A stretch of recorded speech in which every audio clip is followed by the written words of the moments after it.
ঐক্যবদ্ধ হয়ে আল্লাহ তাআলার নির্দেশে আমরা সবাই এগিয়ে যাই, বৈষম্যকে দূর করে আমরা এখানে একটা সাম্যের বাংলাদেশ আমরা নির্মাণ করি। ঈদুল আজহার নামাজ আদায় করেছি।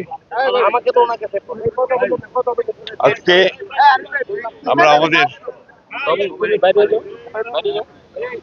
ত্যাগ এবং তিতিক্ষার অপূর্ব নিদর্শন আমাদের হযরত ইব্রাহিম রেখেছিলেন। সেই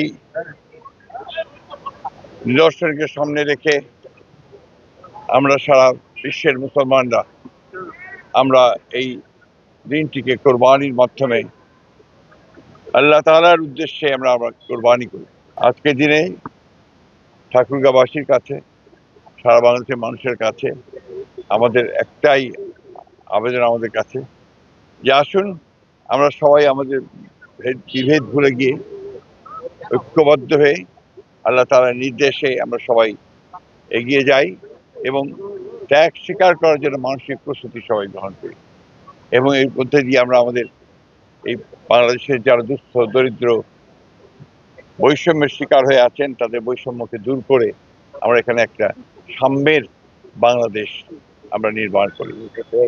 আল্লাহ তাআলার কাছে আমাদের এই দোয়া যে আল্লাহ তাআলা আমাদেরকে যেন তৌফিক দেন আমরা সেই কাজগুলো করতে পারি।